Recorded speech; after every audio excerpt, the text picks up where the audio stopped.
wabarakatuh. Waalaikumsalam warahmatullahi wabarakatuh. Semangat pagi Bapak Ibu. Terima kasih. Terima kasih untuk semangatnya. Oke, alhamdulillahirobbilalamin, alhamdulillahirobbilalamin, wassalatu wassalamu ala nabiyil mursalin wa ala alihi washabihi ajmain, amma ba'du. Pertama-tama Bapak Ibu kita ucapkan puji syukur kepada Allah Subhanahu wa taala kita bisa berkumpul di tempat ini yang insyaallah tempat ini dijadikan tempat yang barokah oleh Gusti Allah. Amin. Salam kita panjatkan kepada baginda Nabi Muhammad SAW, kepada keluarganya, kepada sahabatnya, tabi'in-tabi'atnya, insyaallah sampai kita semua. Amin. Ya Allah. Terima kasih kepada Ibu Kepala Sekolah, kepada Bapak Ibu Guru yang telah meluangkan waktunya pada kegiatan hari ini. Izinkan dan perkenalkan, nama saya Yusef Saiful Milah dari SDN 2 Nagarawangi. Saya di sini adalah peserta dari PKG PJOK. PKG PJOK itu yaitu program dari BPGP yang khusus untuk meningkatkan kompetensi di antaranya yaitu guru PJOK dan ada satu lagi yaitu guru bahasa Inggris. Nah, saya tergabung pada PKG PJOK kelas 5 di Kota Tasikmalaya. Kali ini atau kesempatan ini saya akan menyampaikan tentang rencana tindak lanjut dari kegiatan PKG saya. Saya di sini akan membawakan tema yaitu kita singkat dengan GOT, yaitu Gebiar Olahraga Tradisional. Nah, kenapa saya membawakan ataupun mengambil tema ini? Latar belakangnya itu pada era globalisasi ini, budaya dan kearifan lokal daerah sudah mulai tergeser oleh budaya modern yang semakin digemari oleh anak-anak. Nah, peserta didik atau siswa ini cenderung lebih mengenal dan menyukai budaya modern daripada budaya tradisional asli daerah. Terutama pada permainan tradisional, banyak dari peserta didik tidak mengetahuinya. Banyak kan ibu ada yang nggak tahu apa itu permainan gala asin, bentengan. Anak-anak kan nggak tahu ya, banyak mana. Nah, setelah itu karena sudah terbiasa dengan gawai itu, karena anak-anak biasanya lebih condong sukanya kadang main ke gadget, main gawai, game-game online. Nah, berdasarkan fenomena tersebut, maka perlu dilakukan usaha penggalian kembali budaya asli dan kearifan lokal di bidang permainan tradisional. Nah, dalam menerapkan proyek penguatan profil pelajar Pancasila, pada hal ini kami guru PJOK bisa memfasilitasi peserta didik untuk lebih mengenal tentang permainan tradisional khas Indonesia supaya peserta didik bisa aktif bergerak dengan permainan tradisional dan mengadaptasi menjadi aktivitas olahraga yang menyenangkan dan bermanfaat. Jadi dengan adanya globalisasi ini, kebanyakan siswa sekarang banyak lebih memilih permainan online. Nah, daripada itu latar belakangnya dari situ saya khususnya mengambil tema permainan tradisional ini agar anak lebih mengenal budaya daerah kita. Nah, dari itu saya mengambilnya dari permainan.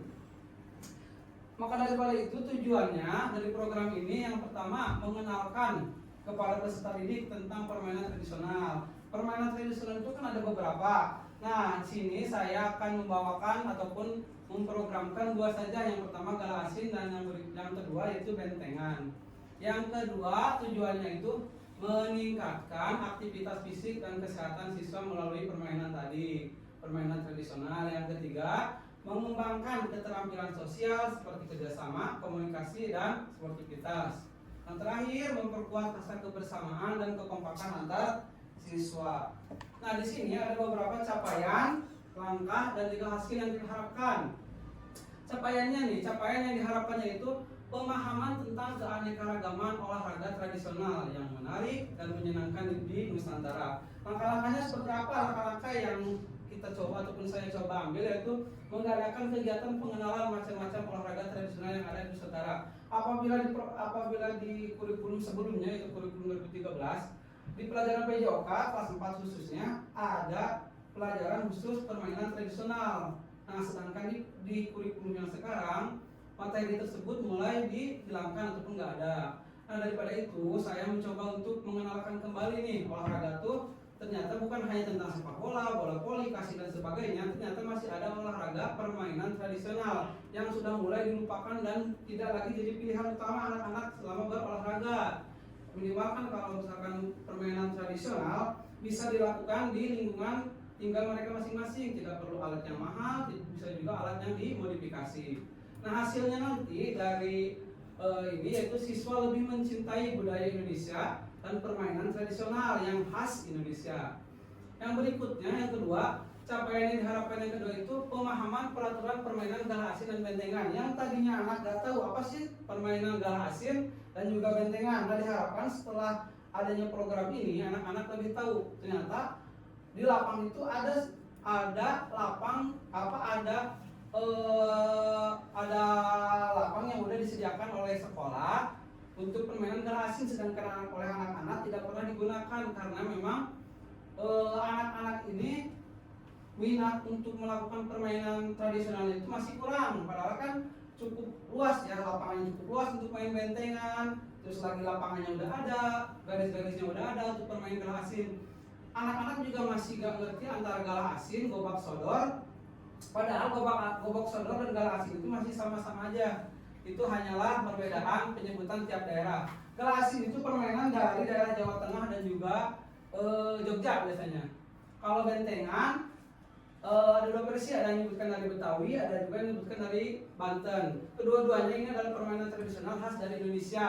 Yang kenapa saya mengambil galah asin dan bentengan? Karena sesuai yang saya alami di sini, khususnya di daerah Nagarawangi ini, anak-anak yang tahu itu cuma galah asin dan bentengan, kurang mengetahui ataupun tidak pernah melakukan namanya misalkan main tegrang ataupun bakiak, mereka jarang. Yang pernah juga paling sedikit tuh galah asin dan juga bentengan.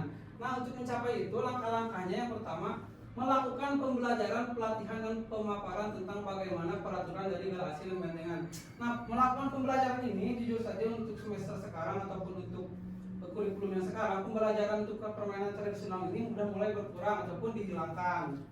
Saya inginnya itu pembelajaran ini tuh masih ada. Kita selipkan saja meskipun tidak di intrakurikuler, bisa di kokurikuler ataupun nanti pas kayak kita permainan porak bisa kita coba, ataupun misalkan ada waktu senggang misalkan teh dari pembelajaran, setelah pembelajaran masih udah beres PJOK bisa dimasukkan. Lalu hasil yang diharapkannya siswa mampu memainkan minimal 2 aja.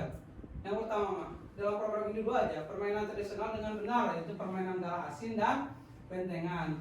Lalu berikutnya capaian yang ingin dicapai yang diharapkan mengembangkan keterampilan individu. Jadi langkah-langkah yang saya ambil yaitu melakukan serta menganalisis pada permainan galah asin dan bentengan.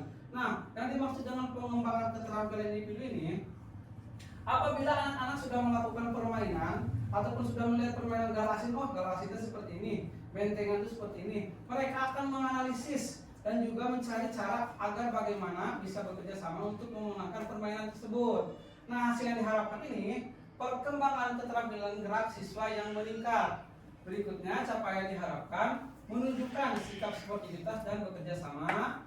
Langkah-langkahnya mempraktikkan permainan dengan mengikuti aturan, permainan yang benar dan bekerja sama dengan teman satu tim. Nah, untuk mencapai itu, untuk mencapai sikap sportif dan bekerja sama, langkah-langkahnya mempraktikkan permainan dengan mengikuti aturan. Jadi, anak-anak belajar untuk mengikuti peraturan yang sudah ada, menyikapi dengan sikap sportivitas dan bekerja sama dengan teman satu tim, yaitu untuk mencapai bekerja sama dengan teman.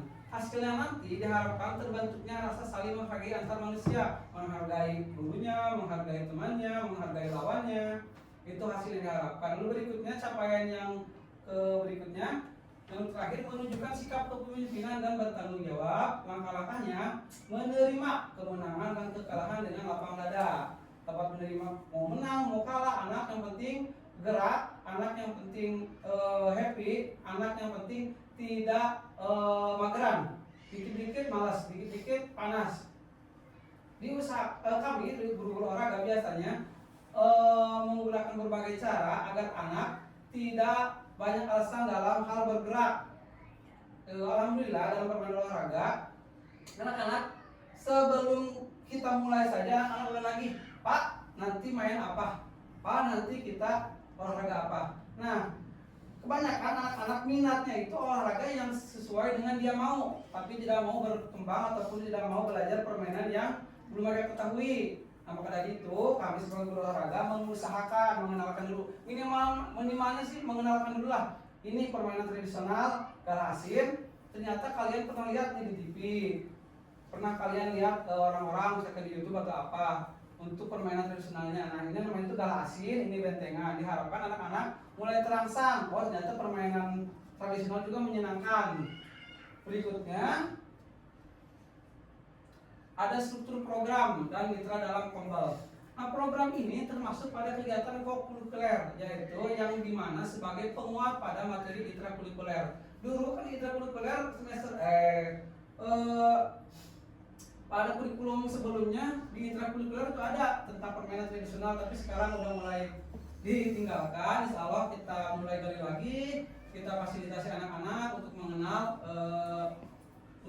permainan tradisional. Nah, targetnya dalam program ini saya itu akan membawa kelas 4, 5, dan 6, yang dimana program ini menggunakan model pembelajaran Sport Education Model atau SEM. Sport Education Model itu yaitu anak-anak berbagi peran, ada yang jadi wasitnya, belajar jadi panitianya, belajar jadi peserta, belajar jadi pelatih. Mereka punya model atau mereka punya tanggung jawab masing-masing, yang dimana nanti bisa bekerja sama dengan teman-teman satu kelasnya ataupun mendengarkan instruksi dari kami guru olahraga sebagai fasilitatornya. Nah, waktu pelaksanaannya yaitu setelah pelaksanaan asas ya di bulan Desember. Kenapa saya ngambil sini? Karena saya mau masukkan program ini insya Allah sebelum bagi rapot.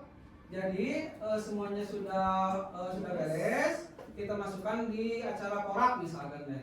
Nah, anggota komunitas belajar yang ikut terlibat dalam berkolaborasi dalam program ini adalah kepala sekolah, teman sejawat atau murid, dan juga nanti masuknya ke murid juga masuk. Nah, ini masa kegiatannya kita mulai persiapan peluncuran program, yaitu 1 sampai 7 November udah itu peluncurannya. Terus pengumpulan informasi 8 sampai 16, termasuk hari ini juga masih mengumpulkan informasi. Lalu 18 sampai 23 November itu kita promosi ke murid-murid, ke anak-anak, ke siswa. Kita akan mengadakan nanti SEM ya, kita mengadakan porak, tapi kita poraknya menggunakan permainan tradisional. Nah, nanti gebiar olahraga tradisionalnya ini akan dilaksanakan tanggal 12 sampai 14 Desember sebelum pembagian rapor. Nah, ini adalah kapasitas yang dimiliki sekolah atau aset based thinking yang bisa ataupun mensupport berjalannya program ini. Yang pertama ada aset manusia. Aset manusia ada kepala sekolah, ada guru, ada peserta didik juga, ada orang tua murid yang bisa mendukung. Ada aset sosial kedua, kerjasama dan dukungan warga sekolah dalam mewujudkan program ini. Ada 3, yang ketiga aset politik, kebijakan kepala sekolah dan MU dengan pihak lain. Biasanya kalau pihak sekolah melakukan MOU misalkan di bidang kesehatan itu dengan puskesmas, bidang keamanan dengan Polres misalkan. Kalau nomor 4 aset budaya atau agama. Nah, kalau dalam hal aset budaya ini jelas kita menggunakan kebudayaan tradisional dalam bentuk permainan. Kalau aset fisiknya kita punya lapangan olahraga yang cukup luas, lalu peralatan mendukung dalam permainan ini. Kalau aset lingkungan alamnya, alhamdulillah sekolah kita terletak di tengah kota dengan akses jalan yang mudah untuk membeli peralatan, untuk akses masuk ke sekolah, serta lingkungan yang baik untuk menunjang proses perlombaan. Yang ketujuh, aset finansial. Pasti saja sekolah pasti menggunakan dana BOS. Nah, rencana evaluasi, setiap kegiatan pasti ada evaluasi. Rencana evaluasi saya yaitu mengobservasi antusiasme dan keterlibatan peserta didik dan anggota komunitas belajar dalam kegiatan ini. Pasti saja kita observasi dulu bagaimana antusiasme di program yang pertama ini, untuk keterlibatan peserta didik apakah mereka antusias atau tidak. Nah, kemudian guru PJOK melakukan refleksi dan evaluasi, bisa melalui kuesioner atau wawancara atau juga melihat langsung melalui observasi pengamatan selama program ini. Apakah kepuasan terhadap kegiatan ini, apakah anak-anak ataupun guru-guru ataupun teman sejawat ini merasa puas dengan kegiatan ini, cukup meriah atau berjalan dengan lancar. Nah, dengan melakukan evaluasi yang komprehensif ini kita dapat memastikan bahwa program kegiatan olahraga tradisional ini memberikan manfaat yang optimal, bagi peserta didik seluruh anggota komunitas sekolah. Nah, kemungkinan tantangan biasanya, kemungkinan tantangan dalam program olahraga tradisional biasanya konsistensi dan berkelanjutan program proyek gebiar olahraga tradisional. Biasanya dalam proyek seperti ini ataupun program seperti ini,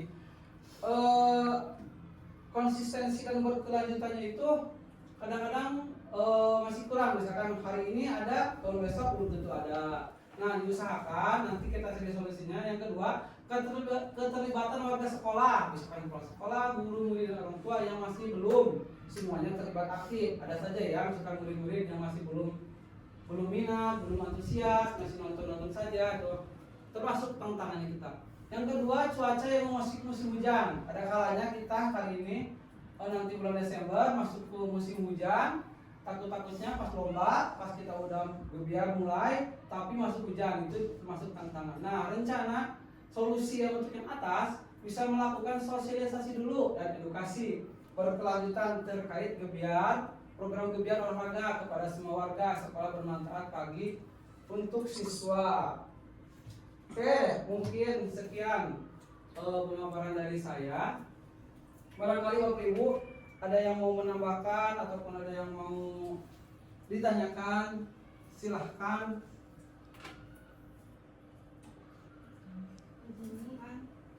Mangga Bapak Ibu bermasukan gimana programnya, atau ada yang mau ditambahkan dari program ini, harus seperti apa, apakah cocok dengan sekolah kita ataukah mungkin sekolah kita belum, anak-anak antusias anaknya belum kalau ke olahraga tradisional, atau kita mengikuti dengan kurikulum yang sekarang dengan kurikulum yang olahraga tradisional itu nggak dimasukkan. Mangga cekak. Mangga Pak. Izin Pak. Mangga Pak. Terima kasih banyak Pak atas pemaparan yang sudah diberikan, yang sudah disampaikan tadi oleh Bapak. Cukup jelas, kami terima dengan program yang telah Bapak sampaikan tadi. Mudah-mudahan kita bisa melaksanakan program yang akan Bapak laksanakan, kita laksanakan mungkin dengan judul apa itu Pak? Gebiar olahraga tradisional GOT ya. Nah, mudah-mudahan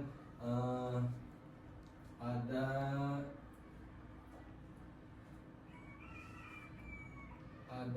efek kepada peserta didik. Amin. Dengan dilaksanakannya kegiatan program seperti ini.